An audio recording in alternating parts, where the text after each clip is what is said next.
Hello, कसे आहात? तर आज मला केक बनवायचा आहे चॉकलेट फ्लेवरचा आणि भावाच्या मुलाचा बड्डे होता ना, त्यासाठी मी हा केक बनवते. तर 6 ऑगस्टला बड्डे असतो त्यांचा, तर त्यासाठीच केक बनवतो आहे आणि केक बनवायचा आहे तो स्पायडरमॅनचा. तर इथं अर्धा किलोचं स्प्रे मिक्स घेतलं होतं, त्यात तेल टाकलं आणि व्हॅनिला एसेन्स टाकलं आणि जे विस्कर असतं ना त्याने व्यवस्थित असं मिक्स करून घेते.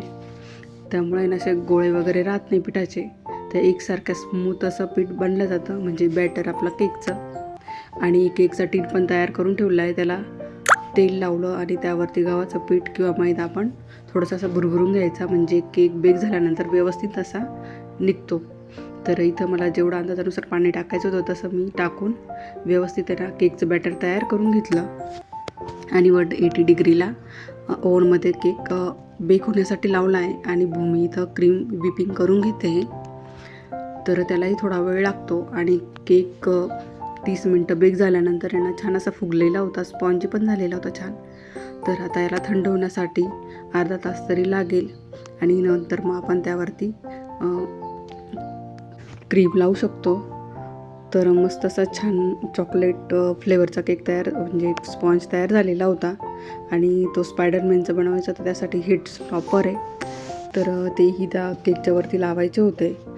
तर आता केक पूर्णपणे ना थंड झालेला होता आणि मी वरचं थोडीशी लेअर काढून घेते, तर ती थोडीशी अशी चिकट असते, तर म्हणून तेवढी लेअर आहे ना काढून टाकायची. त्यामुळे ना मग जेव्हा आपण लेअरमध्ये केक कट करतो ना तर व्यवस्थित अशी एकसारखे लेअर येतात. तर आता मी वरचा भाग आहे ना तो थोडासा काढून टाकला आणि त्यानंतर आहे ना इथं केकचे मी आता 4 लेअर कट करून घेतले. तर तुम्ही बघू शकता अगदी मस्त असा केक बेक झालेला होता. असाच केक आपण कढईमध्ये पण बेक करू शकतो किंवा मोठ्या पातेल्यात.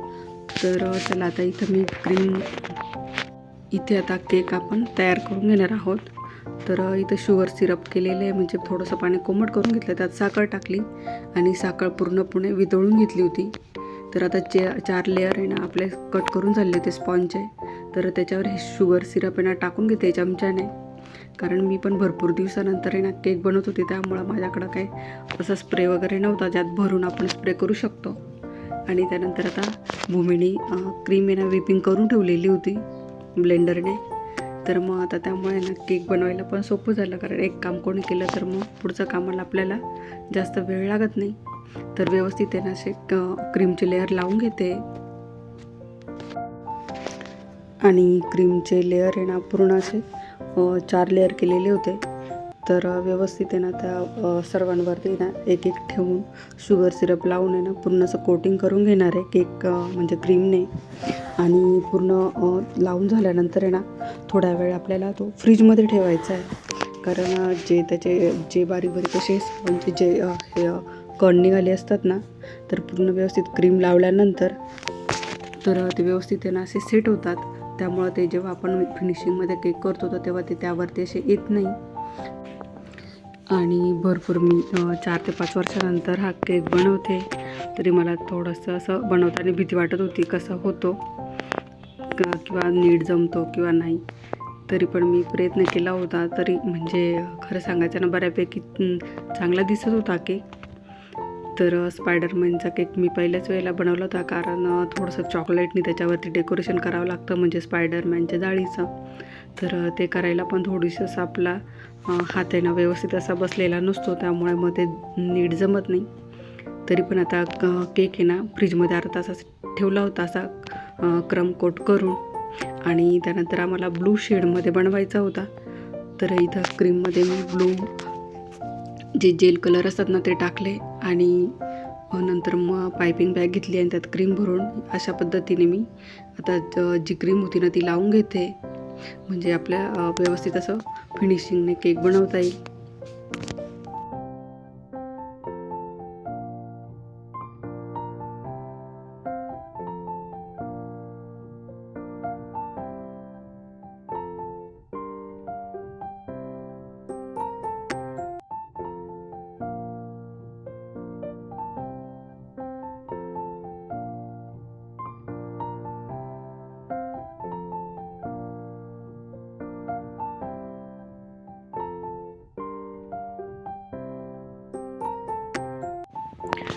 आणि इथे ना भूमी चॉकलेटची जी स्पायडरमॅनची जाळी असते ना ती बनवून घेत होती.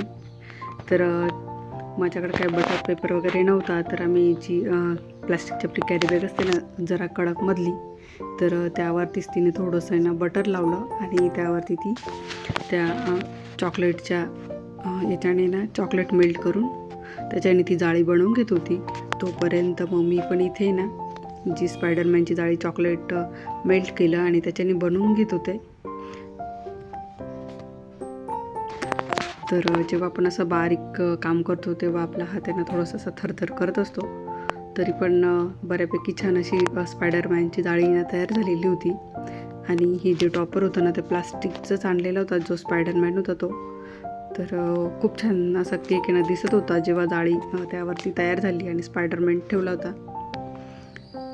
आणि यानंतर जे चॉकलेटचे आम्ही जे बनवून घेतलेले होते ना तर तेही त्याला असे चारी बाजूंनी लावले होते आणि क्रीमने इथे छोटे छोटे असे फ्लावर तयार करून घेते. जो थोडाफार एक गॅप असतो तर तो या फुलांनी कवर होईल. तर बऱ्यापैकी ना छान असा केक दिसत होता स्पायडरमॅनचा. तर पूर्ण केक आहे ना तयार झालेला होता आणि हे छोटे जे फुलं दिसतात तेही चॉकलेटने असे आम्ही तयार करून घेतले होते. तर खूप छान असा केक तयार झालेला होता घरच्या घरी. आणि त्यानंतर मग संध्याकाळी आम्ही ते बड्डेला आलेलो होतो आणि भावाची दोन्ही मुले ना जुळे आणि त्यानंतर लहान्या भावाची पण 2 मुले आणि आरव असे 5 जण बसलेले होते.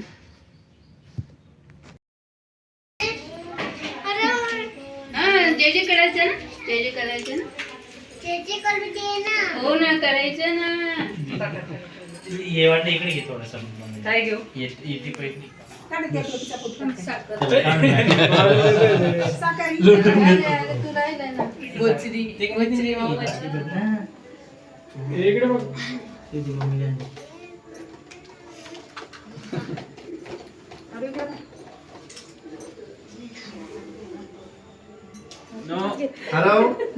इधर देखो चीज करो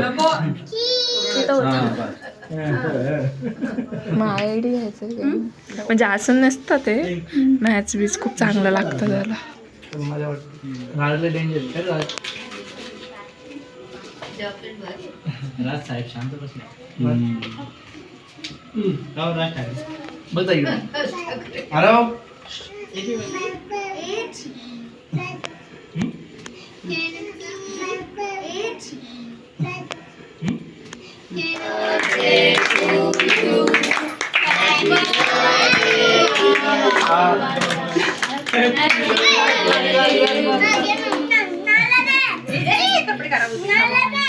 अरे थांबा ए थांब ना.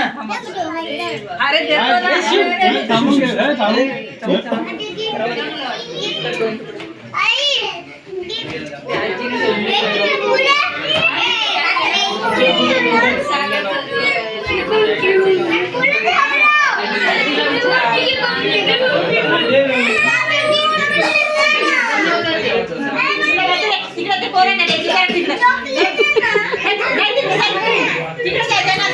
चला चला बसा बसा चला.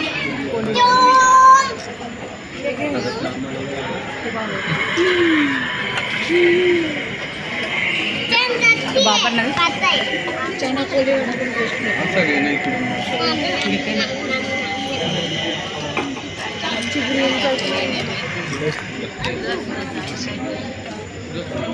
ग्रीन चटणी